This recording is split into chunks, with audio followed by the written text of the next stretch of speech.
இன்றைக்கு நாங்க பார்க்க போறது வட்டம், சர்க்கிள். என்ன வட்டம் எங்களுக்கு ஏற்கனவே தெரியும், வட்டம்னு சொல்லிச்சுன்னா என்னன்னு தெரியும். ஆனா வட்டம் எங்களோட வாழ்க்கையில வட்டத்துக்கு இருக்கிற பங்கு வந்து பெருசு, ரைட்? இப்ப கணிதத்தை எடுத்துக்கணும்னு சொல்லிச்சுன்னா அதுல பூஜ்ஜியம் கண்டுபிடிக்கப்பட்ட பிறகுதான் கணிதம் வந்து வேறொரு பரிமாணத்தை எடுக்குது, ரைட்? பல புரட்சிகள் வந்து நடந்தது கணிதத்துல பூஜ்ஜியம் என்ற அந்த இலக்கம் கண்டுபிடிக்கப்பட்ட பிறகு. அதே மாதிரி தான் ஒரு சக்கரம், வட்ட வடிவமாக இருக்கிற ஒரு சக்கரம் கண்டுபிடிக்கப்பட்ட பிறகுதான் மனித நாகரிகம் மிக விரைவாக முன்னேற தொடங்குது. இது எல்லாத்தையும் விட ஒன்றுக்கு பக்கத்துல 2 வட்டங்களை எடுக்கணும்ன்றதான் மாணவர்களாகிய எல்லோரையும் கரிசனையா இருக்கும். அதுக்காகத்தான் மாணவர்கள் விடாமுயற்சியோட படிச்சுக்கணும் இருக்கிறீங்க, அப்படிதானே? 100 எடுக்கணும்ன்றதுக்காக தான் படிக்கணும். 100ன்றது என்ன? ஒன்றுக்கு பக்கத்துல நாங்கள் 2 வட்டங்களை கூட போறோம், ரைட்? அப்ப இவ்வளவு தூரம் இதையும் விட அதிகமாக வட்டத்துல பங்களிப்பு எங்கட வாழ்க்கையில இருக்கு. அப்படிப்பட்ட ஒரு வட்டத்தை நாங்க படிக்க போறோம். இது வந்து ஒரு இன்ட்ரெஸ்டிங்கான டாபிக், ரைட்? இப்ப வட்டத்தை பற்றி நாங்க தெரிஞ்சு கொள்ள வேண்டிய விஷயங்கள் நிறைய இருக்கு, ரைட்? வட்டம் சம்பந்தமான கணக்குகள் எங்கட நுண்ணறிவு கேள்விகள்லையும் அதிகமாகவும் அடிக்கடியும் இடம்பெறக்கூடிய கேள்விகள். ஏன்னு சொல்லி சொன்னா அதுல பலதரப்பட்ட கேள்விகளை வந்து நாங்க உருவாக்கலாம். உங்களோட சிந்தனைய ஆழமா தோண்டக்கூடிய விஷயங்களை கூட அந்த வட்டம் சம்பந்தப்பட்ட கேள்விகள்ல உருவாக்கலாம். அதனால பெரும்பாலான நுண்ணறிவு வினாக்கள்ல இந்த வட்டங்கள் சம்பந்தமான கேள்விகள் நிச்சயமாக இடம்பெறும். அதனால இதை பற்றி எங்களுக்கு ஒரு பூரணமான தெளிவு கட்டாயம் தேவை. அதுக்காகத்தான் நாங்க என்ன செய்யறோம், இன்றைக்கு இந்த வட்டத்தை பற்றி ஒரு பூரணமான அறிவை நாங்க பெறப்போம். இப்ப நாங்க தொகைக்குள்ள போவோம்.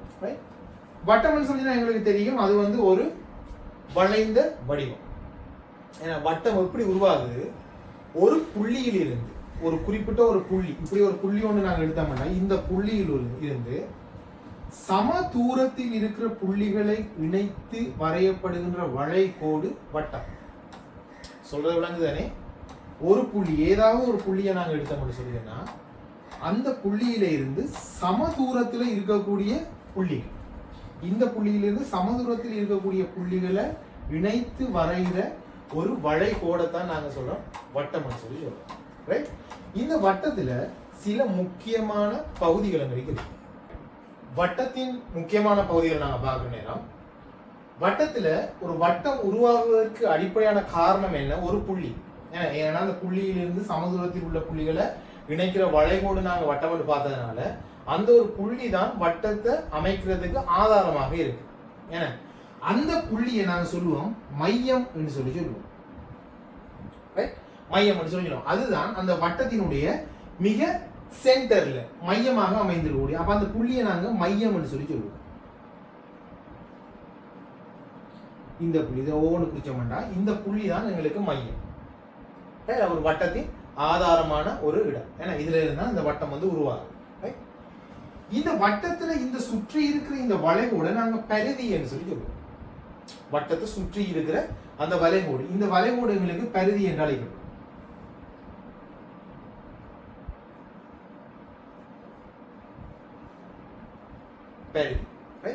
இப்ப இந்த வட்ட மையத்திற்கும் இந்த பரிதிக்கும் இடையிலான தூரம், அதுதான் இந்த கோட்டினூடாக உங்களுக்கு குறிச்சு காட்டியிருக்கு. இந்த மையத்துக்கும் இந்த பரிதிக்கும் இடையிலான தூரம், இதை நாங்க சொல்லுவோம் ஆரம் என்று சொல்லி சொல்லுவோம். இது ஆரம்.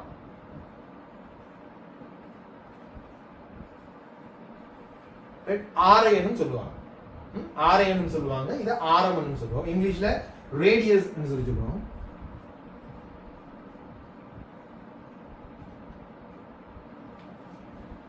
இந்த ரேடியஸ்ல ஃபர்ஸ்ட் லெட்டர் ஆர், இதனால இந்த ஆரம் வந்து எப்பயும் ஒரு ஸ்மால் ஆரால குறிச்சு காட்டப்படும், ஸ்மால் ஆரால குறிச்சு காட்டப்படும் இந்த ஆரம். அப்ப இந்த ஆரம் வந்து வட்டத்துல பல ஆரங்களை நாங்க கீறலாம். ஏன்னா இந்த வட்டத்தின் மையத்துக்கும் இந்த பரிதிக்கும் இடையிலாக பல கோடுகளை கீறலாம். எல்லா ஆரங்களுமே எங்களுக்கு ஒன்று கொண்டு சமனாகத்தான் இருக்கும். ஏன்னா சமனாக இருக்கிற புள்ளிகளை இணைச்சுதானே நாங்க இந்த வளைவோட கீறி இருக்கோம்.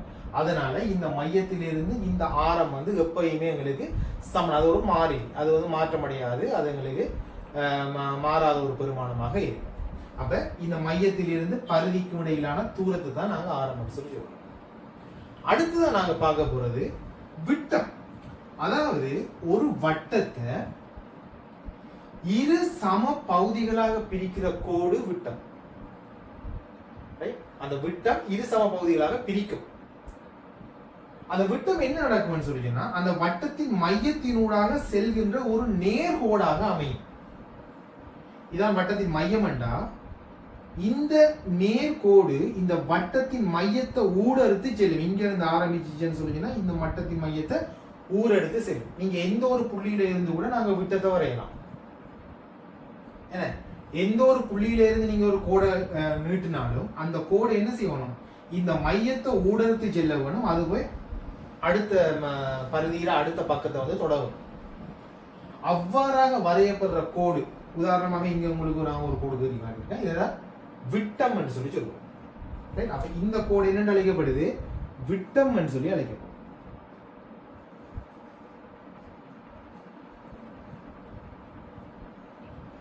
சரி, இந்த விட்டத்துக்கு சில சிறப்பியல்புகள் இருக்கு. என்னது, அது ஒரு வட்டத்தை இரு சம பகுதிகளாக பிரிக்கும். ஒரு விட்டம் ஒரு வட்டத்தை இரு சம துண்டுகளாக பிரிக்கும். மேலுக்கு ஒரு அரை வட்டம், கீழுக்கு ஒரு அரை வட்டம், ரெண்டு அரை வட்டத்தையும் சேர்த்தா எங்களுக்கு ஒரு முழு வட்டமாகும். அப்படி அரை வட்டமாக பிரிக்கிற அந்த கோடு எங்களுக்கு விட்டமாக அமையும். அப்ப ஒரு வட்டத்தை இந்த விட்டம் வந்து இரு சம துண்டுகளாக பிரிக்கும். அதே சந்தர்ப்பத்தில் இதர நீளம் எவ்வளவாக இருக்கும், இரண்டு ஆரங்களாக இருக்கும். விட்டத்தினுடைய இந்த நீளம் இரண்டு ஆரங்களாக இருக்கும். ஒரு மையத்தில் இருந்து ஒரு பகுதியை இணைக்கிற கோடு வந்து ஆரம், இங்க இருந்து இங்க இணைக்கிற கோடு ஆரம். அதனால இந்த ரெண்டு ஆரத்தையும் சேர்த்தோம்னு சொல்லிச்சுன்னா எங்களுக்கு ஒரு விட்டம் உருவாகுது. அப்ப விட்டத்தின் மொத்த நீளம் என்னவாக இருக்கும், ரெண்டு ஆரமாக இருக்கும். என்ன நாங்க விட்டத்தை இங்கிலீஷ்ல டயாமீட்டர்னு சொல்லி சொல்லுவோம்.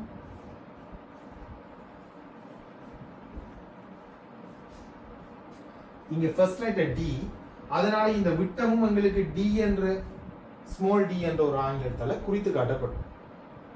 அப்ப இந்த டி எங்களுக்கு என்னவாக இருக்கும், இரண்டு ஆறாக இருக்கும். இரண்டு ஆரங்களுக்கு சமனாக இருக்கும். உங்களுக்கு ஆரை தெரியும்னு சொல்லினா விட்டத்தின் இடம் எங்களுக்கு தெரியும். அடுத்தது நான் என்று சொல்லி சொன்னா என்னண்டா, பரிதியில இருக்கக்கூடிய எதிரெதிர் புள்ளிகளை இணைக்கிற கோடு நான். ஒரு வட்டத்தின் பரிதிய உட்புறமாக எதிரெதிர் புள்ளி, இங்க ஒரு புள்ளி இருந்தா இங்க ஒரு புள்ளி இருக்குமாக இருந்தா இந்த ரெண்டு புள்ளிகளையும் இணைக்கிற கோடு நான். அது எப்படியும் அமையலாம். இங்க இருந்து இப்படி போனாலும் இது ஒரு நான் தான். நீங்க இங்க இருந்து இங்க நீங்கன்னு சொல்லினாலும் அது ஒரு நான் தான். ரைட். அப்ப பரிதியில இருக்கிற ரெண்டு புள்ளிகளை இணைக்கிற கோடு நான் என்ற நேரம் இந்த விட்டமும் ஒரு நான் தானே. இந்த விட்டமும் என்ன செய்யுது, இந்த பரிதியில இரண்டு புள்ளிகளை ஒன்றுடன் ஒன்று இணைக்குது. அதனால விட்டமும் ஒரு நான். அப்ப ஒரு வட்டத்தில் வரையக்கூடிய மிகப்பெரிய நான் எதுவாக இருக்கும், விட்டமாகத்தான் இருக்கும். ஒரு வட்டத்தில் வரையக்கூடிய மிகப்பெரிய நான் விட்டமாக இருக்கும். அப்ப விட்டத்துக்கு என்னென்ன பார்க்கிறோம், விட்டம் ஒரு வட்டத்தை இரு சம பகுதிகளாக பிரிக்கும். இரண்டு ஆரங்கள் சேர்ந்தது ஒரு விட்டமாக இருக்கும். ஒரு வட்டத்தில் வரையப்படக்கூடிய மிகப்பெரிய நான் விட்டமாக இருக்கும். ஒரு வட்டத்துக்குள் வரையக்கூடிய மிகப்பெரிய நேர்கோடு விட்டமாக இருக்கும். அப்படிதானே. இப்ப இங்க இருந்து இங்க இந்த விட்டம் தான். நீங்க இந்த வட்டத்துக்குள்ள நீங்க எத்தனை கோடுகளை கீறினாலும் அந்த கோடுகள் அனைத்தினுடைய நீளத்தை விட இந்த விட்டத்தின் நீளம் உயர்வானதாக தான் இருக்கும். அந்த விட்டம் தான் பெரிய ஆகக்கூடிய நீளத்தை கொண்டதாக இருக்கும். அப்போ ஒரு வட்டத்துள் வரையக்கூடிய நான்களிலே மிகப்பெரியது விட்டம். ஒரு வட்டத்துக்குள் வரையக்கூடிய மிகப்பெரிய நேர்கோடு விட்டம். சரியா? அப்ப இந்த விட்டம் சம்பந்தமாக நாங்க இப்படியான தகவல்கள் எல்லாத்தையும் நாங்க சொல்லக்கூடிய மாதிரி இருக்கும். அப்ப இது விட்டம். இது ரெண்டு புள்ளிகளை இணைக்கின்ற கோடு, பரிதியில் இருக்கிற இரு புள்ளிகளை இணைக்கிற கோடு வந்து எங்களுக்கு நானாக இருக்கு. இது வந்து நான்.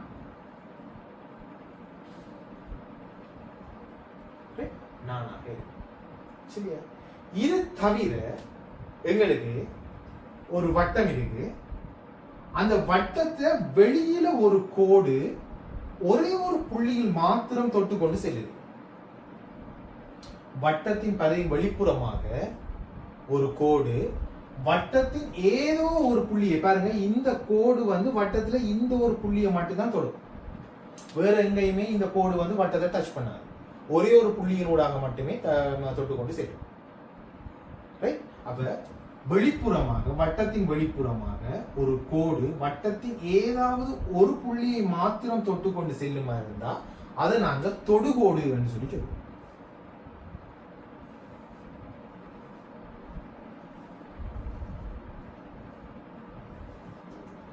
தொடுகோடு. இவ்வளவு தான் எங்களுக்கு வட்டத்துக்குள்ள நாங்க தெரிஞ்சு கொள்ளக்கூடிய சொற்பதங்கள், குறியீடுகள். என்னது? மையம் பார்த்துனாங்க, மையத்திலிருந்து பரிதிக்கான தூரம் ஆரம்னு சொல்லி பார்த்துனாங்க. இரண்டு ஆரங்கள் சேர்ந்தது அல்லது மிகப்பெரிய நேர்கோடு அல்லது மிகப்பெரிய நான் அல்லது மையத்தினூடாக செல்லுகின்ற கோடு விட்டம். அந்த விட்டம் வந்து இரண்டு ஆரங்களுக்கு சமனாக இருக்கும். அது பார்த்துட்டாங்க. வட்டத்தில் உள்ள ஏதாவது இரண்டு புள்ளிகளை இணைக்கின்ற நேர்கோடு நான். இணைக்கின்ற நேர்கோடு நான். ரைட்? இப்ப இதுல எது வேணும்னாலும் நானா இருக்கலாம். அப்ப வட்டத்தில் உள்ள பெரிய நான் வந்து விட்டமாக இருக்கும். அடுத்தது வட்டத்தின் வெளிப்புறமாக வட்டத்தை ஏதோ ஒரு புள்ளியில் மாத்திரம் தொட்டுக்கொண்டு செல்கின்ற கோடு தொடுகோடு. இது வந்து தொடுகோடாக இருக்கும். இது தொடுகோடியாக இருக்கும். இது வந்து தொடுகோடு. இப்ப இந்த வட்டத்துல இப்ப நீங்க இந்த நான் எடுத்தீங்கன்னா இந்த இரண்டு புள்ளிகளுக்கு இடையில் வரையப்பட்ட இந்த நேர்கோட நாங்க நான் சொல்லுவோம். இந்த பகுதி எப்படி இருக்கு? எங்களுக்கு ஒரு வில்லிட தோற்றத்திலே இருக்கு. ஏன்னா ஒரு வளைந்த ஒரு வில் மாதிரி இருக்கு. அதனால இது வட்டத்தின் வில் என்று நான் சொல்றேன். இந்த பகுதியை, குறிப்பிட்ட பகுதியை நாங்க வட்டத்தின் வில்ன்னு சொல்லி சொல்றோம்.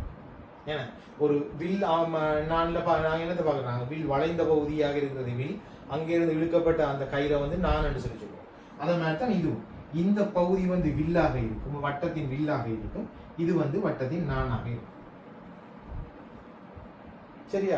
இப்ப இந்த சொற்பதங்களை நீங்க பரிச்சயப்படுத்தி கொண்டா பிறகு நாங்க வட்டம் சம்பந்தமான மேலதிகமான தகவல்களை பார்க்கிற நேரம் நாங்க இதுகளை பயன்படுத்த நேரம் உங்களுக்கு இந்த சொற்பதங்கள் என்னத்துக்காக பயன்படுத்த கூடுது என்று சொல்ற விளக்கம் உங்களுக்கு தெளிவாக இருக்கும். ஏன்னா இதுக்கு பிறகு நாங்க வட்டம் சம்பந்தமா கதைக்கக்கூடிய எல்லா விஷயங்களுமே உங்களுக்கு ஓரளவு தெளிவை தரும். ரைட், இதை பற்றி தான் சொல்றாங்க, இதுதான் நடக்குது என்ற அந்த ஒரு விஷயத்த நீங்க தெளிவடைந்து கொள்ளக்கூடிய வாய்ப்பு தரும். அதுக்காகத்தான் நாங்க இது சம்பந்தமான ஒரு சின்ன விளக்கத்தை நாங்க பார்த்துருக்கோம்.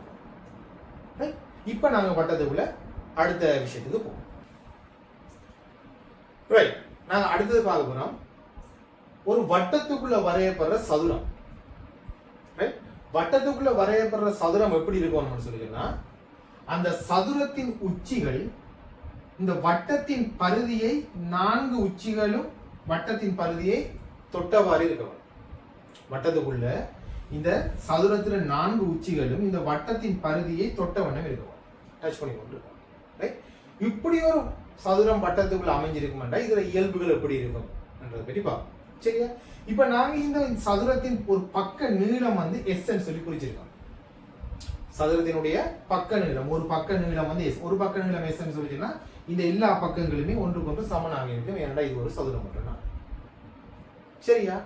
ஒரு வட்டத்தினுடைய ஆரம் வந்து எங்களுக்கு 6ஆக இருக்கு. இந்த ஆரத்தை நான் இங்க குறிச்சு காட்டியிருக்கேன். இங்க மைய பகுதி இங்க இருக்குது. இந்த மையத்தில இருந்து இந்த உச்சிக்கான தூரம் இதுதான் எங்களுக்கு ஆரமாக இருக்கும்.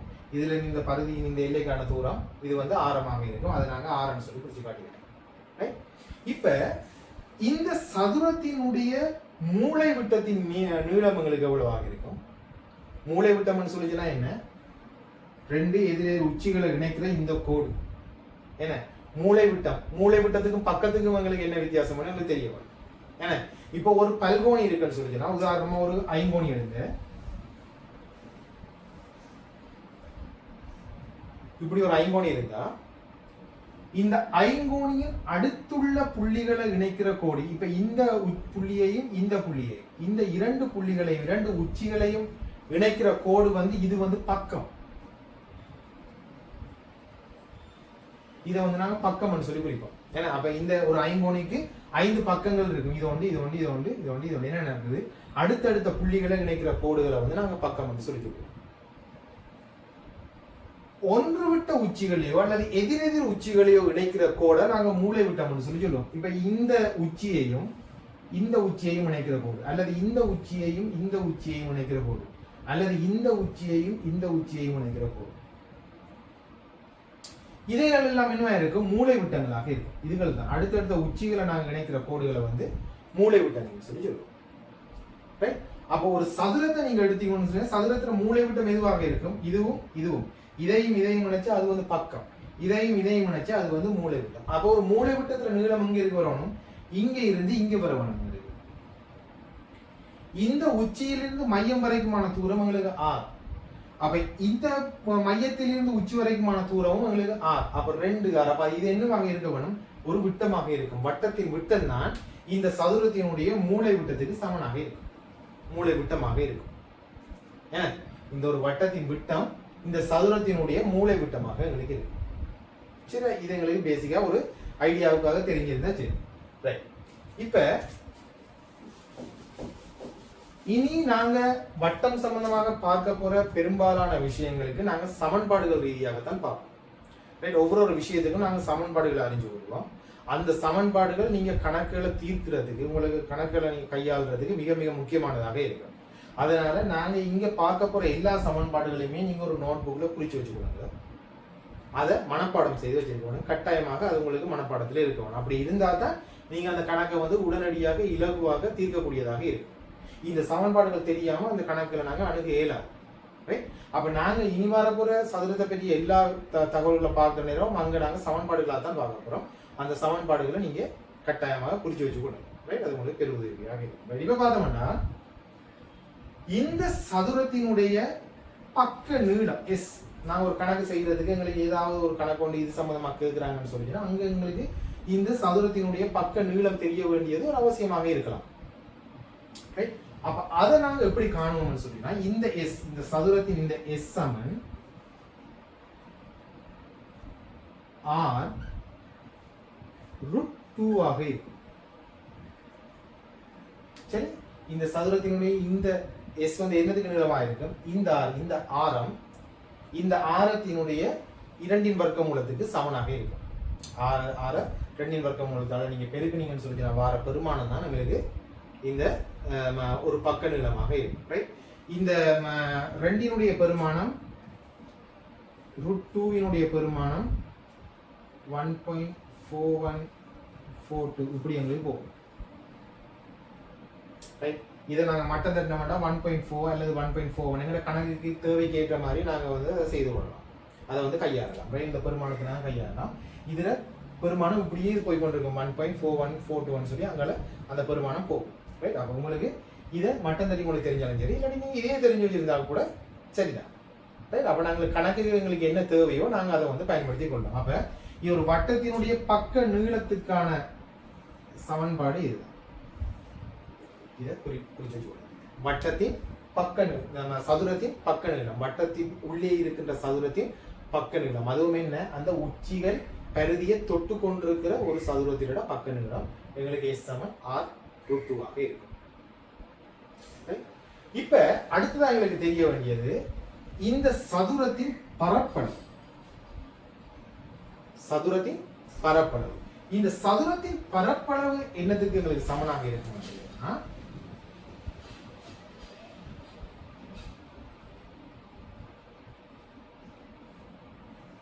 2r² ஆக இருக்கும். A சமன் 2r² ஆக இருக்கும். A என்றது நாங்க இந்த சதுரத்தின் உள் சதுரத்தின் பரப்பளவு சொல்லி சொன்னோம்னா இந்த பரப்பளவு 2r² எங்களுக்கு சமனாக இருக்கும். ஏன்னு சொல்லினா இந்த r இது r ன்னு சொல்லி சொன்னா இதுல 2r² எங்களுக்கு சமனாக இருக்கும். ஏன் ஒரு சதுரத்தினோட பரப்பளவு என்ன? பக்க நீளங்கள், 2 பக்க நீளங்களை ஒன்றுடன் ஒன்று பெருக்குவதன் மூலமாக தான் எங்களுக்கு அது உருவாகும்.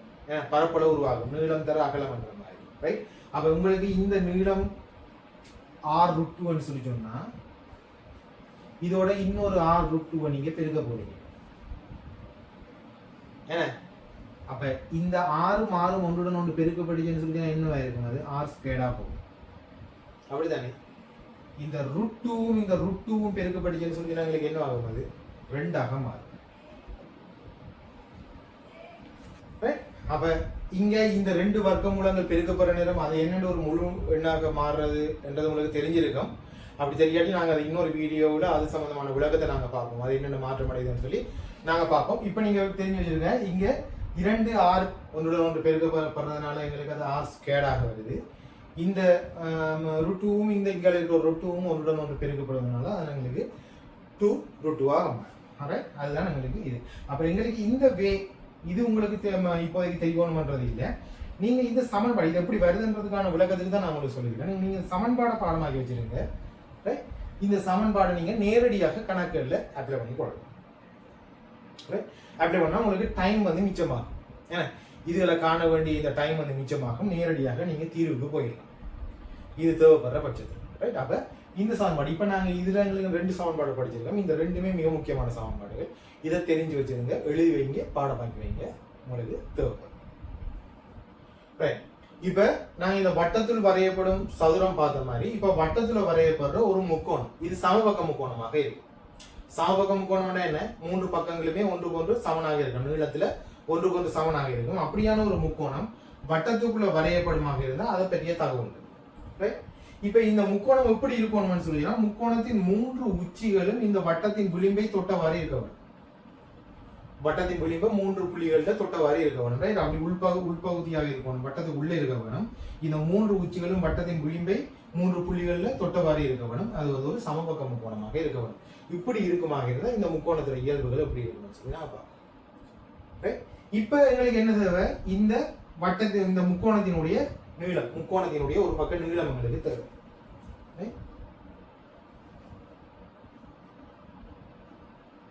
இதை நாங்க STN சொல்லி குறிப்போம்னு சொல்லிக்கலாம். ரைட். இந்த முக்கோணத்தினுடைய ஒரு பக்க நீளத்தை நாங்க STN குறிப்போம்னா இந்த 3 பக்கங்களுமே ஒன்றுக்கு ஒன்று சமனானதாக இருக்கும். இந்த ST என்னதுக்காக சமனாக இருக்கும்? R√3 ஆக இருக்கும். சதுரத்துக்கு நாங்க R√2 பார்த்துனாங்க, அதே மாதிரி முக்கோணத்துக்கு வந்து R√3 ஆக இருக்கும். இது வந்து ஒரு தீர்க்கமான சமன்பாடு. ரைட். இதை வச்சுக்கொண்டு நாங்க இந்த முக்கோணத்தினுடைய ஒரு பக்க நீளத்தை நாங்க கண்டுகொள்ளலாம். உங்களுக்கு ஆரை தெரியுமாக இருந்தா, இந்த முக்கோணத்தின் ஆரை எங்களுக்கு தெரியுமாக இருந்தா நாங்க முக்கோணத்தின் ஒரு பக்க நீளத்தை கண்டுகொள்ளலாம். ரைட். இப்ப இந்த √3 பெருமானம் 1.7320 இப்படி போகும். 1.7320 உங்களோட தேவைக்கு ஏற்ற மாதிரி நீங்க இதை மட்டம் தட்டி 1.7 ஆக தேவைன்னு சொல்லிச்சுன்னா எடுத்துக்கொள்ளலாம். ரைட். உங்களுக்கு உங்களோட கணக்கு என்னதை டிமாண்ட் பண்ணுதோ அதுக்கு ஏற்ற மாதிரி நீங்க இதுல பெருமானத்தை எடுத்து நீங்க ஆரையோட அதை மல்டிபிள் பண்ணி நீங்க அதுக்குரிய பக்கத்தினுடைய நீளத்தை நீங்க கண்டுகொள்ளக்கூடிய மாதிரி இருக்கும். ரைட். ஆனா அதுக்கான சமன்பாடு என்னவா இருக்கும்? உங்களுக்கு இதுதான் சமன்பாடு. அப்ப இது முக்கியம், முக்கோணத்தின் ஒரு பக்க நீளத்திற்கான சமன்பாடு. அடுத்ததாக எங்களுக்கு தேவையானது என்ன? இந்த முக்கோணத்தின் பரப்பளவு. முக்கோணத்தின் பரப்பளவு எப்படி காண்றேன்னு சொல்லி எங்களுக்கு தெரியும். அரைதர, அடிதர, செங்குத்து உயரம். அதான் நாங்க ஏற்கனவே முக்கோணம் பற்றி படிக்கிற நேரம் அதை பார்த்துருக்கோம். முக்கோணத்தினுடைய பரப்பளவு, முக்கோணத்தின் பரப்பளவு என்னதுக்கு சமணங்களுக்கு அரையாக இருக்கும், முக்கோணத்தின் அடியாக இருக்கும், அது தர முக்கோணத்தினுடைய செங்குத்து உயரமாக இருக்கும். இப்ப இந்த நாங்க இந்த முக்கோணத்தை குறிப்பிட்ட முக்கோணத்தை எடுத்துக்கணும்னு சொல்லினா இந்த அடி, அதாவது ஒரு பக்க நீளம், செங்குத்து உயரம் சொல்லினா இந்த உச்சிக்கும் இந்த அடிக்குமான இந்த செங்குத்து நிலைக்குத்து உயரம், அது நிலைக்குத்தாக இருக்கும். இந்த நிலைக்குத்து உயரம் வந்து உங்களுக்கு தெரிய வரும். தெரிஞ்சாதான் நாங்க என்ன செய்யலாம்? இந்த முக்கோணத்தினுடைய பரப்பளவுகளை கண்டுகொள்ளக்கூடிய இருக்கு. இப்ப எங்களுக்கு இந்த பக்கத்தினுடைய நீளம் எங்களுக்கு கண்டுகொண்டுருவோம். அதான் எங்களுக்கு இந்த சமன்பாடு இருக்குது, R√3 என்ற சமன்பாடு எங்களுக்கு இருக்கு. ரைட். அப்ப நாங்க அடிக்கு பதிலாக இதுல இருக்கிற அடிக்கு பதிலாக இந்த R√3 போட்டுருவோம். ஏன்னா இப்ப எங்களுக்கு இந்த செங்குத்து உயரம் தேவை. செங்குத்து உயரம் என்னன்னு காண்பேன்னு சொல்லினா, இந்த செங்குத்து உயரம் என்னத்துக்கு சமனாக இருக்கும்னா x சமன் 3/2 R ஆக இருக்கும். இந்த நிலைக்குத்து உயரம் என்னத்துக்கு சமனாக இருக்கும்? 3/2 R ஆக இருக்கும். அல்லது இதை நாங்க எப்படி எழுதலாம்? 1.56 கூட எழுதலாம். 3/2 1.5 சொல்லி சொல்லலாம் தானே. அப்ப இந்த 3/2 நாங்க 1.5 கூட சொல்லலாம். ரைட். அப்ப எங்களுக்கு இதுதான் அதுல சமன்பாடு. அதாவது ஒரு வட்டத்தினுடைய ஆரை உங்களுக்கு தெரியுமாக இருந்தா நீங்க எல்லாத்தையுமே இலகுவாக கண்டுகொள்ளக்கூடிய மாதிரி இருக்கும். என்ன அப்ப இது வந்து 3x2 இல்ல உங்களுக்கு அதுவும் உங்களோட கணக்கு உங்களை என்ன டிமாண்ட் பண்ணுது, உங்களுக்கு என்னத்தை நீங்க எப்படி நீங்க போட்டு செய்தீங்கன்னா உங்களோட கணக்குல இலவாக தீர்க்கலாமோ நீங்க அதை வந்து பின்பற்றி செய்யலாம். 3x2 போட்டு இங்க 6 வந்து 2ஆல சுருக்கி செய்யக்கூடிய மாதிரி இருந்துச்சுன்னு சொல்லிச்சுன்னா நீங்க அதை செய்யலாம். அப்படி இல்லாட்டி x = 1.56 கூட நீங்க எடுத்து செய்யலாம். 1.56 கூட எடுத்து நீங்க கணக்கு செய்யலாம். உங்களோட கணக்குக்கு எது சுலபமாக இருக்கோ அந்த விஷயத்தை நீங்க எடுத்து வச்சு அந்த கணக்கை நீங்க செய்யக்கூடிய மாதிரி இருக்கும். ஆனா இந்த சமன்பாடு உங்களுக்கு முக்கியம். இந்த சமன்பாடு தெரிஞ்சா நீங்க உடனடியாக எந்த விதமான டிலேயும் இல்லாம உடனடியாக நீங்க அந்த கணக்கை செய்யக்கூடிய மாதிரி இருக்கும். ரைட்? அப்ப இந்த ஒரு முக்கோணத்தினுடைய ஒரு பக்க நீளத்தை காண்றதுக்கான சமன்பாடுகளுக்கு என்ன, r√3. செங்குத்து உயரத்தை இந்த நிலைக்குத்து உயரத்தை காண்றதுக்கான சமன்பாடு 3x2r. ரைட்? இப்ப இந்த ரெண்டுமே உங்களுக்கு தெரிஞ்சதுனால உங்களுக்கு முக்கோணத்தினுடைய பரப்பளவு, இந்த உள் பரப்பளவு, இவ்வளவு பிரதேசங்களினுடைய அளவு, இந்த பரப்பளவை நீங்க இலகுவாக காணக்கூடிய மாதிரி இருக்கு. சரியா? இப்ப நாங்க தீர்த்து இதுல இருந்து இதை தீர்த்து நாங்க காணலாம். நாங்க நேரடியாக அதுக்கான சமன்பாடு இருக்கு, அந்த சமன்பாடு தெரிஞ்சிட்டோம்னு சொல்லி சொன்னா அந்த சமன்பாடை நாங்க பிரதியிட்டு கூட எங்களோட கணக்குகளை நாங்க செய்யக்கூடிய மாதிரி இருக்கு. ரைட்? அப்ப முக்கோணத்தின் பரப்பளவு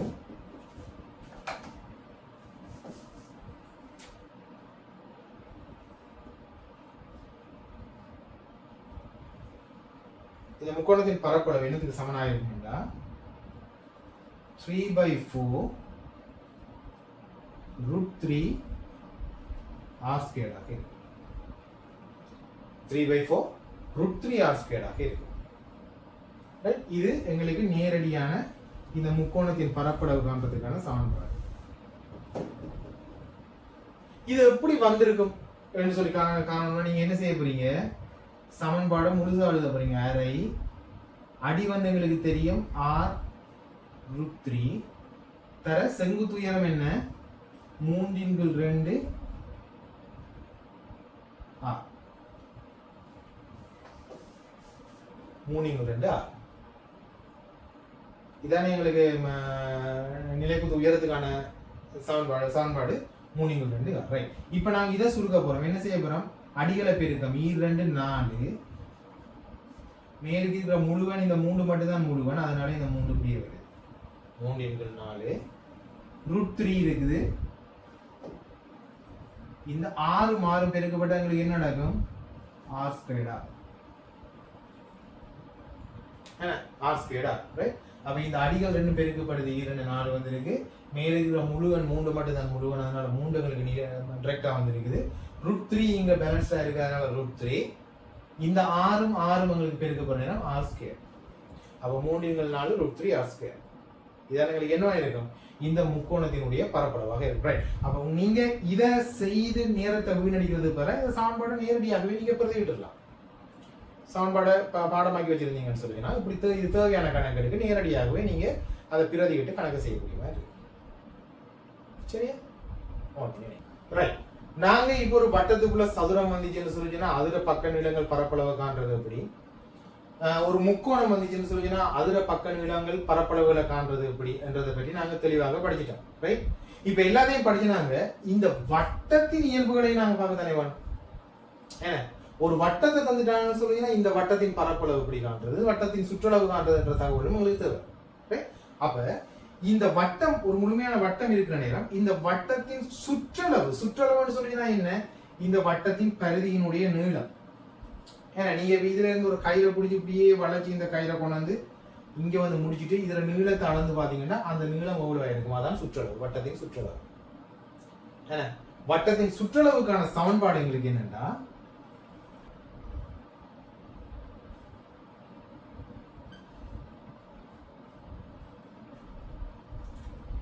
வட்டத்தின் சுற்றளவுக்கான சமன்பாடு, வட்டத்தின் சுற்றளவு நாங்க c என்று குறிச்சோம்னு சொன்னா 2πr. 2πr தான் இந்த வட்டத்தின் சுற்றளவை காண்றதுக்கான சமன்பாடு. இந்த குறியீடை நாங்க பை என்று சொல்லி சொல்லுவோம். இந்த குறியீடை நாங்க பை என்று சொல்லி சொல்லுவோம். இதுக்குன்னு சொல்லி ஒரு பெருமானம் இருக்கு. இந்த பையன்றது ஒரு சிறப்பான ஒரு குறியீடு. ரைட்? அதுக்குன்னு சொல்லி தனித்துவமான சில சிறப்பியல்புகள் இருக்குது. நாங்க அதை வந்து உங்களுக்கு சந்தர்ப்பம் கிடைக்கிற நேரம் அதை பற்றி நாங்க விழாவரியா பார்ப்போம். ரைட்? இப்ப நீங்க தெரிஞ்சு கொடுங்க, இது வந்து இதை நாங்க பை என்ற ஒரு சொல்லால அளக்கிறோம். ரைட்? பை இந்த பையனுக்கு வந்து ஒரு பெருமானம் இருக்குது. பையில பெருமானம் 22 கீழ் 7. 22 7ஆல வகுத்தீங்கன்னு சொல்லிங்கன்னா உங்களுக்கு வாரதுதான் இந்த பையனுடைய பெருமானமாக. இதுல பெருமானம் பாத்தீங்கன்னு சொல்லிங்கன்னா நாங்க சுருக்குனீங்கன்னு சொல்லிங்கன்னா 3.41 இப்படின்னு சொல்லி இந்த பெருமானம் இது போய்கொண்டே இருக்கு. சரியா? 3.41 ஸ்டார்ட் பண்ணும், அப்படியே போய்கொண்டிருக்கும். இது வந்து ஒரு முடிவிலியான ஒரு எண்ணாக இருக்கும். இந்த 22 நீங்க 7ஆல பெருக்கினீங்கன்னு சொல்லிங்கன்னா அதுக்குன்னு சொல்லி ஒரு முடிவு, ஒரு எண்ட் இருக்காது, ஒரு எண்ட் பாயிண்ட் இருக்காது. அது முடிவிலி, அது சுருக்கப்பட்டு கொண்டே போய் கொண்டிருக்கும். ரைட்? அதான் இந்த பையனுடைய பெருமானத்தில் இருக்கக்கூடிய ஒரு சிறப்பியல். ரைட்? அப்ப இப்ப எங்களுக்கு இது தெரிஞ்சுது என்னது, ஒரு சுற்றளவை காண்றதுக்கான சமன்பாடு 2πr. இது ஒரு சமன்பாடு. இதுல பை என்ற இந்த குறியீடு குறிக்கிற பெருமானம் 22/7. இது உங்களுக்கு சுருக்கி உங்களோட கணக்குல ஏதோ ஒரு தேவைக்காக தேவைப்படுதுன்னு சொல்லிக்கோங்கன்னா அதை நீங்க 3.41 சொல்லி நீங்க எடுத்துக்கொண்டு அந்த கணக்கை நீங்க செய்யலாம். ரைட்? சில நேரம் பெரும்பாலும் உங்களுக்கு இதை வச்சுக்கொண்டு இந்த 22/7 என்ற பெருமானத்தை வச்சுக்கொண்டே சுருக்கி அந்த கணக்கை தீர்க்கக்கூடிய மாதிரி தான் உங்களுக்கு பெரும்பாலான கேள்விகள் வரும். ரைட்? அப்படியும் இல்லை இப்படி தேவைப்படுதுன்னு சொல்லிங்கன்னா நீங்க இதை பயன்படுத்தி இந்த கணக்கு செய்யக்கூடிய மாதிரி. ரைட்? அப்ப இது வந்து எங்களுக்கு ஒரு வட்டத்தினுடைய சுற்றளவு, நாங்க ஒரு சதுரத்தின் சுற்றளவு, முக்கோணத்தின் சுற்றளவு, செவ்வகத்தின் சுற்றளவு நாங்க ஏற்கனவே எங்களுக்கு தெரியும் எப்படி காண்றேன்னு சொல்லி. ஏன்னா இப்ப உங்களுக்கு நிறைய சதுரங்கள் செவ்வகங்களோட ஒரு உருவத்தை வந்து அதனுடைய சுற்றளவு இருக்கிறாங்க, உங்களுக்கு அதுல மொத்த நீளங்களை நீங்க அளந்து போடுற விதம் எல்லாம் உங்களுக்கு தெரியும். இப்படி ஒரு வளைந்த மேற்பரப்பாக இருக்கிற நேரம், ஒரு வட்டமாக இருக்கிற நேரம், இதுல சுற்றளவை நாங்க சாதாரண முறைப்படி உங்களுக்கு காண முடியாது. அதுக்குன்னு சொல்லி பிரத்யேகமான சமன்பாடு இருக்கு 2πr. இதை பயன்படுத்தி நாங்க இதுல சுற்றளவை காணும். இதுக்கு அடுத்ததாக எங்களுக்கு தெரிய வேண்டியது என்ன, இந்த வட்டத்தின் பரப்பளவு, இந்த குறிப்பிட்ட வட்டம் அடைக்கக்கூடிய பிரதேசத்தின் அளவு பரப்பளவு. அந்த பரப்பளவுக்கான சமன்பாடு தான் என்னது, வட்டத்தின் பரப்பளவுக்கான சமன்பாடு என்ன, πr². இது நீங்க அநேகமா கேள்விப்பட்டிருப்பீங்க. ஏற்கனவே நீங்க இது சம்பந்தமாக நீங்க இதை பற்றி பூரண விளக்கம் உங்களுக்கு இல்லாட்டியும் கூட இது சம்பந்தமா நீங்க கேள்விப்படுறதுக்கான வாய்ப்புகள் இருக்கு. πr². அப்ப வட்டத்தின் பரப்பளவு வந்து πr². அப்ப இந்த சமன்பாடு மிக முக்கியமானது, தெரிஞ்சு வச்சிருக்கோம். அப்ப வட்டத்தின் இந்த சுற்றளவுக்கான சமன்பாடு, வட்டத்தின் பரப்பளவுக்கான சமன்பாடு அடிக்கடி உங்களோட கேள்விகள்ல வரக்கூடியது. அதனால இது ரெண்டையும் தெளிவாக தெரிஞ்சு வச்சிருக்க வேண்டியது அவசியம். இப்ப நாங்க 3 விஷயம் பார்த்துட்டோம். என்ன, ஒரு வட்டத்தை பற்றி வட்டத்தினுடைய சுற்றளவு பரப்பளவு காண்றது எனக்கு தெரியும்.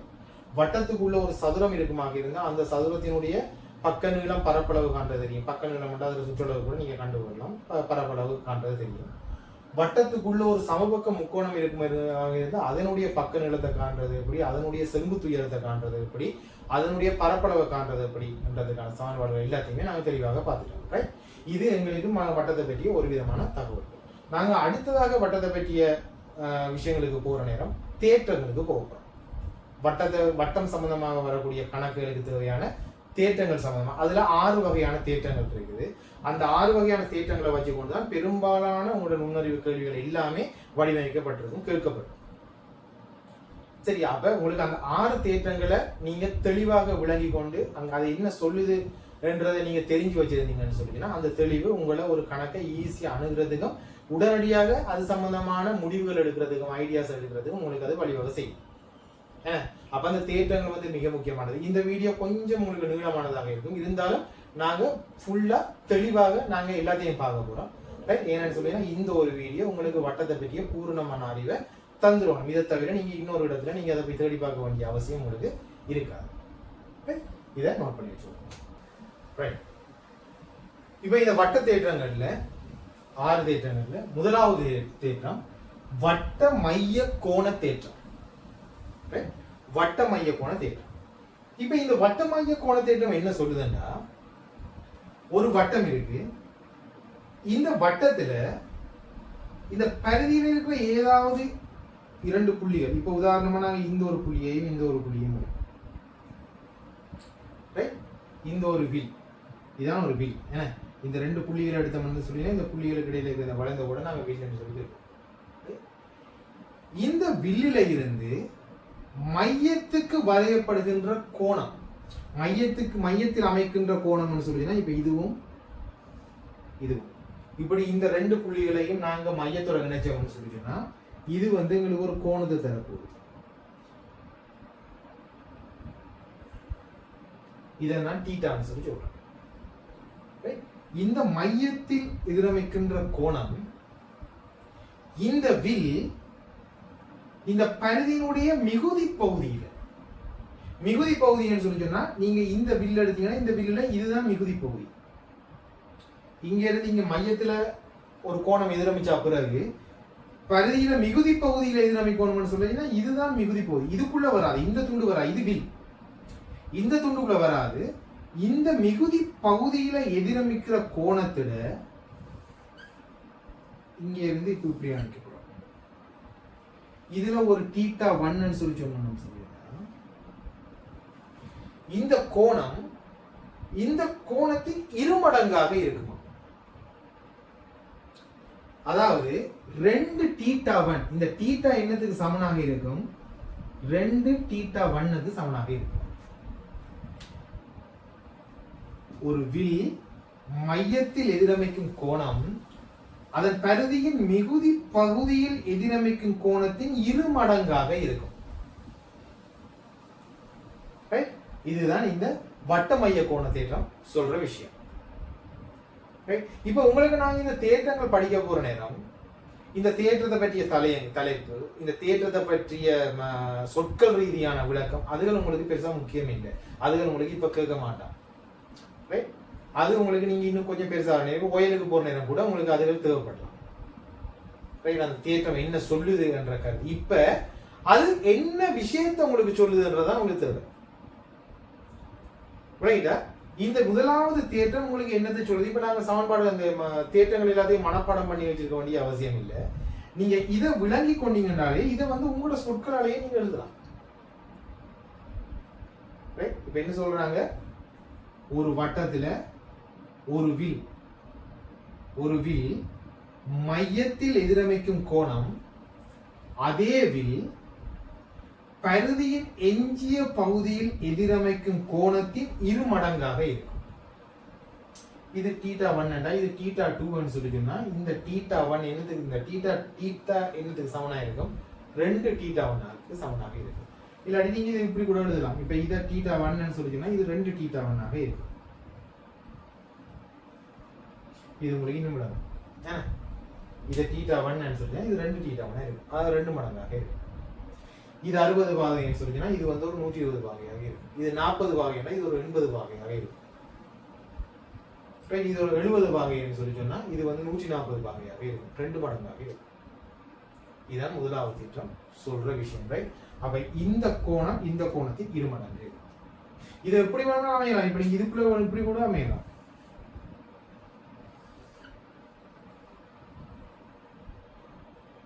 இப்படி வச்சீங்கன்னு சொல்லிக்கலாம். இந்த இதுவும் தீட்டா 1 தான் இருக்கும். இது ஒரு தனி தேற்றம். சரி, இது ஒரு தனி தேற்றம். இப்ப இதுல உங்களுக்கு பேசிக்க மட்டும் நீங்க இதுல விளங்கி கொடுங்க. அப்ப இந்த வில் மையத்தில் எதிரமைக்கும் கோணம் அதன் எஞ்சிய பரிதியில் எதிரமைக்கும் கோணத்தின் இருமடங்காக இருக்கும். இது முதலாவது தேற்றம். ரைட்? அப்ப நான் கணக்கு செய்யணும். இந்த ஐடியாஸ் தான் நாங்க யூஸ் பண்ணி அந்த கணக்குகளை செய்ய போறோம். தேற்றங்களை எழுதுங்கன்னு சொல்லி உங்களுக்கு இப்போ கேள்வி கேட்க போறதுல நுண்ணறிவில் அப்படி வர போறதில்லை. உங்களுக்கு உடனடியாக நீங்க விடைக்கு போக வேண்டியது. ஏன்னா ஏதோ ஒரு செய்ய முறையை பாவிச்சு விடைக்கு போற விஷயங்களா தானே இருக்கும். குயிக்கா விடைக்கு போற விஷயம். அப்ப நீங்க இதை தெரிஞ்சு கொள்ளுங்க. இது தீட்டா 1 இது 2 தீட்டா 1 இருக்கும். இதான் முதலாவது தேற்றம் சொல்லுங்க. தெளிவுதானே? இது ரைட் தானே? ரைட். இதுல இருந்து நாங்க அடுத்தது போவோம். சரியா? இதுல 2வது தேற்றம் உங்களுக்கு சொல்லுது அரை வட்ட கோண தேற்றம். ரைட்? இந்த அரைவட்ட கோண தேற்றம் உங்களுக்கு என்ன சொல்லுதுன்னு சொல்லுங்கன்னா, ஒரு வட்டத்தினுடைய ஒரு விட்டத்தை அடியாக கொண்டு வரையப்படுகின்ற கோணம் எப்பொழுதும் செங்கோணமாக இருக்கும். என்ன சொல்றாங்க? ஒரு வட்டத்தினுடைய விட்டம், இதுதான் விட்டம், மையத்தினூடாக செல்கின்ற கோடு தான் விட்டம். இந்த விட்டத்தை அடியாக கொண்டு வரையப்படுகின்ற ஒரு கோணம்னு சொல்லி சொன்னா இப்படி வரப்போகுது. அல்லது ஒரு வட்டத்தின் விட்டத்தை அடியாக கொண்டு பரிதியில் எதிரமைக்கின்ற அந்த கோணம் எப்பொழுதும் செங்கோணமாக இருக்கும். 90 பாகையாக இருக்கும். இது ஒரு செங்கோணம் கோணமாக இருக்கும். இத ஒரு பக்கமாக கொண்டு நீங்க ஒரு முக்கோணம் வரைஞ்சீங்கன்னு சொல்லி சொன்னா பரிதிக்கு கோணம் ரெண்டு கோடுகளும் போய் சந்திக்கிற மாதிரி ஒரு முக்கோணம் வரைஞ்சா அந்த முக்கோணத்துல இந்த கோணம் வந்து எப்பயுமே 90 வகையாக தான் இருக்கு. ரைட், நீங்க இப்படி வரைஞ்சாலும் சரிதான்,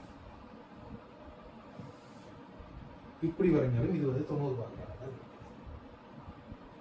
ரைட், அப்ப ஒரு முக்கோணத்துல விட்டத்தை அடியாக கொண்டு பரிதியில எதிரமைக்கிற கோணம் எங்களுக்கு செங்கோண முக்கோணமாக இருக்கும். அதாவது ஒரு ஒரு ஒரு வட்டத்தினுடைய ஒரு அரைவட்ட பகுதியில உருவாகுகின்ற கோணம் செங்கோண முக்கோணம், அதான் அரைவட்ட கோணம். ஒரு வட்டத்துல அரைவட்ட பகுதியில, இதானே அரைவட்ட பகுதி, இவ்வளவுதானே அரைவட்ட பகுதி. இந்த அரைவட்ட பகுதியில நீங்க உருவாக்குற கோணங்கள் எல்லாமே செங்கோணமாக இருக்கும். இது ஒரு அரைவட்ட பகுதி, இந்த அரைவட்ட பகுதியில உருவாக்கக்கூடிய கோணங்கள் எல்லாமே உங்களுக்கு செங்கோண முக்கோணங்களாக இருக்கும். ரைட், இதுதான் இந்த இரண்டாவது தேற்றம் சொல்லுது, அரைவட்ட முக்கோண தேற்றம். ரைட், அப்ப இப்ப நாங்க இரண்டாவது தேற்றம் பார்த்துருக்கோம். ஏன்னா அப்ப ஒரு முக்கோணத்துல விட்டத்தை ஒரு பக்கமாக கொண்டு வரையப்படுகின்ற கோணம் வந்து எப்பயுமே எங்களுக்கு செங்கோண முக்கோணமாக இருக்கும். அது பரிதியில எதிரமைக்கிற கோணமாக இருக்கும். பரிதிக்கு உள்ள ஒரு கோணம் அமைச்சிட்டீங்கன்னா அது வித்தியாசப்படும். பரிதியில அந்த கோணம் எதிரமைக்கும் அந்த கோடு அமையுமாக இருந்தா அங்க உருவாகின்ற கோணம் வந்து எப்பயுமே எங்களுக்கு செங்கோண முக்கோணமாக இருக்கும். இது இரண்டாவது தேற்றம், அரைவட்ட முக்கோண தேற்றம். சரி, அடுத்தது மூன்றாவது தேற்றம், ஒரே வட்டத்துண்டு கோண தேற்றம். ஒரே வட்டத்துண்டு கோண தேற்றம் என்ன சொல்லுதுன்னு சொல்லிட்டீங்கன்னா, ஒரு வட்டத்துல ஏதாவது ஒரு வட்டத்துண்டு எடுத்தீங்கன்னா, இப்ப உதாரணமா இப்படி ஒரு துண்டை நாங்க எடுக்கிறோம், இந்த ஒரு துண்டை மட்டும் எடுக்கிறோம். இந்த ஒரு வட்டத்துண்டு மிகுதி பகுதியில, வட்டத்துல இந்த மிகுதி பகுதியில எதிரமைக்கிற கோணங்கள் எல்லாமே ஒன்றுக்கொன்று சமனாக இருக்கும். உதாரணமா இந்த துண்டு இப்படி ஒரு கோணத்தை எதிரமைக்குது, இங்க இப்படி எதிரமைக்குது, இன்னொன்று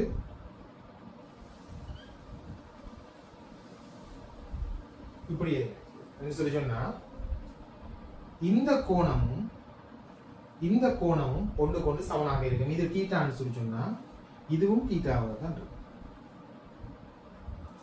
இந்த ரெண்டு கோணங்களுமே எங்களுக்கு ஒன்றுக்கொண்டு சமனாக இருக்கும்.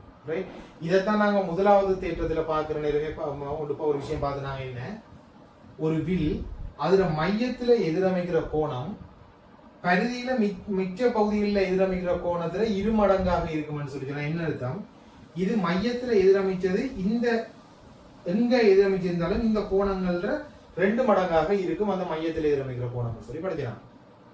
ஏன்னா அதே விஷயம் தானே, இதுல 2 மடங்கு தான் இதுண்டா, இதுல 2 மடங்கும் இது. அப்ப இந்த 2 கோணங்களுமே ஒன்றுக்கொன்று சமனாகத்தானே இருக்கும்.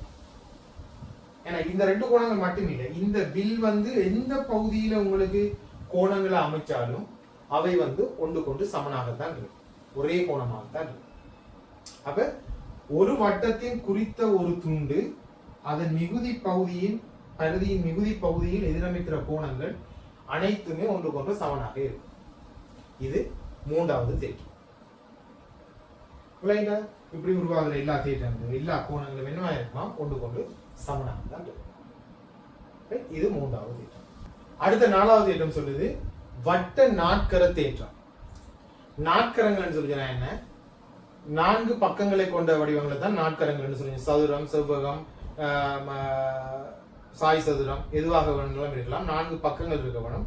4 பக்கங்கள் இருந்தா அது நாட்கரங்கள் சொல்லி நாங்க சொல்லுவோம். ரைட், அப்ப வட்ட நாட்கர தேற்றம் சொல்லி என்னன்னா, ஒரு வட்டத்துக்குள்ள ஒரு நாட்கரம் இருக்கிற நேரம். ரைட், அது சதுரமாக இருக்கலாம், செவ்வகமாக இருக்கலாம், அல்லது சாய் சதுரமாக இருக்கலாம், எப்படி வேணும்னாலும் இருக்கலாம்.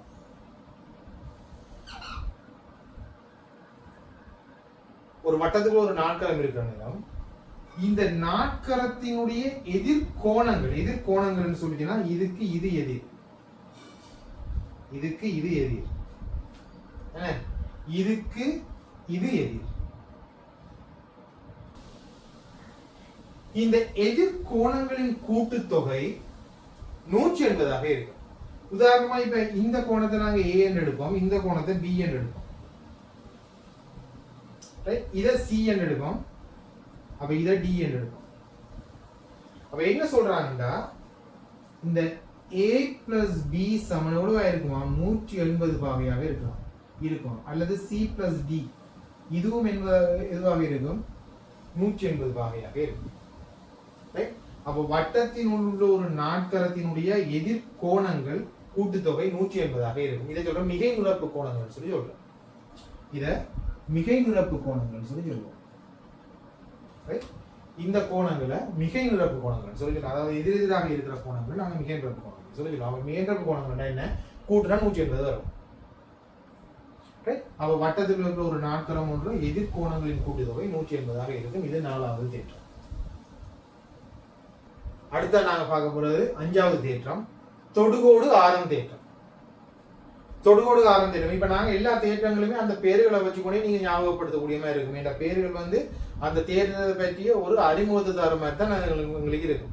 ஏன்னா அது சம்பந்தமான அந்த உள்ளடக்கத்தை பற்றி விளங்கப்படுத்துற மாதிரி தான் அந்த ஒரு தேற்றங்களினுடைய அந்த தலையங்கம் இருப்ப. மைய கோண தேற்றம், வட்டத்துண்டு அரைவட்ட கோண தேற்றம், அடுத்தது ஒரே வட்டத்துண்டு தேற்றம், அதுக்கு பிறகு வட்ட நாட்கர தேற்றம் பார்க்கலாம். இப்ப நாங்க என்ன பார்க்கிறோம், தொடுகோடு ஆரம் தேற்றம்னு சொல்லி. இங்க என்ன இருக்கு, தொடுகோடு ஆரம்ன்ற 2 விஷயம் இருக்கு. அப்ப இந்த தொடுகோடுக்கும், தொடுகோடுன்னு சொல்லி என்னன்னு பார்த்தாங்க, வட்டத்துக்கு வெளியில வரையப்படுற ஒரு கோடு வட்டத்தை ஏதோ ஒரு புள்ளிகள் மாத்திரம் தொட்டுக்கொண்டு செல்ல வேணும். அதை வந்து தொடுகோடுன்னு பார்த்தாங்க. இந்த தொடுகோட்டத்துக்கும் இந்த ஆரம்னு சொல்லிச்சுன்னா வட்டத்தின் மைய புள்ளியிலிருந்து பரிதிக்கு வரையப்படுற கோடு, இந்த ஆரத்துக்கும் இடையிலான தொடர்பை பற்றி சொல்லப்படுற தேற்றம் தான் இந்த 5வது தேற்றம், தொடுகோடு ஆரம் தேற்றம். ரைட். அப்ப இங்க பாத்தீங்கன்னா இந்த ஒரு தொடுகோடு எப்பையும் ஒரு ஆரத்தோட 90 பாகையை அமைக்கும். இது வந்து எப்பயும் என்ன செய்யும், ஒரு 90 பாகையை தான் அமைக்கும். நீங்க எங்க தொடுகூடக்குனாலும் சரி, இங்க ஏதாவது ஒரு புள்ளியில நீங்க ஒரு தொடுகூடக்குனாலும் சரி, இந்த தொடுகோட்டுக்கும் இந்த தொடுபுள்ளிக்கும் இந்த ஆரத்துக்கும் இடையிலாக வரையப்படுற கோணம் வந்து எப்பயுமே ஒரு செங்கோணமாக இருக்கும். இது வந்து உங்களுக்கு 90 பாகையாக தான் இருக்கும், செங்கோணமாக தான் இருக்கும். சரி, இதுதான் அடுத்தது தொடுகோடு ஆரம் தேற்றம். இதைத்தான் சொல்லுது. அப்போ ஒரு தொடுகோட்டினுடைய ஒரு தொடுபுள்ளிக்கும் இந்த ஆரத்துக்கும் இடையிலான கோணம் வந்து எங்களுக்கு எப்பயுமே 90 பாகையாக. 6வது பார்க்க போறது கடைசி வெளி தொடுகோடு தேற்றம். வெளி தொடுகோடு தேற்றம் சொல்லுகிறேன் என்னென்றா, ஒரு வட்டத்துக்கு வரையப்படுகின்ற தொடுகோடுகள், ஏதாவது ஒரு வெளியில இருக்கிற ஏதாவது ஒரு புள்ளியில இருந்து வரையப்படுகின்ற தொடுகோடுகள். இப்ப உதாரணமா இப்ப இதுல பாருங்க, இங்க இந்த பி என்ற ஒரு புள்ளி இருக்குது. இந்த பி என்ற புள்ளியில இருந்து தொடுகோடுகள் வரையப்பட்டிருக்குது வட்டத்துக்கு. இங்க பக்கம் ஒரு தொடுகோடு, அந்த பக்கம் ஒரு தொடுகோடாக வரையப்பட்டிருக்கு. அப்போ ஒரு வட்டத்தின் ஏதாவது ஒரு வெளிப்புள்ளியிலிருந்து வரையப்படுகின்ற தொடுகோடுகள் ஒன்றுக்கொன்று சமனாக இருக்கும். அதுல நீளங்கள் ஒன்றுக்கொன்று சமனாக இருக்கும். உதாரணமா இந்த P ல இருந்து ஏக்கான தூரம் PA சமன் PB ஆக இருக்கும். இந்த PA கான தூரமும் PB கான நீளமும் ஒன்றுக்கொன்று சமனாக இருக்கும். இதுதான் வெளி தொடுகோடு தேற்றம். இந்த ரெண்டுமே வெளி தொடுகோடுகள். ஒரு புள்ளியில இருந்து புறப்பட்டு ஒரு வட்டத்தினுடைய வேறு 2 புள்ளிகளை தொடரும். ரைட். அப்படி வரையப்படுகின்ற 2 கோடுகள் நீங்க வேற கோடுகள் வரையக்கூடிய 2 கோடுகள் தான் பெரும்பாலும் வரைய முடியும், வேற கோடுகள் வரைய முடியாது. அப்படி வரையப்படுற இந்த கோடுகள் வந்து எப்பயுமே ஒன்றுக்கொண்டு சமனாகத்தான் இருக்கும். இந்த தூரங்கள் வந்து ஒன்றுக்கொண்டு சமனாக இருக்கும். சரியா? இதுதான் உங்களுக்கு 6வது தேற்றம். இப்ப பாருங்க, நாங்க மொத்தமா 6 தேற்றங்கள் பார்த்திருக்கோம். ரைட்.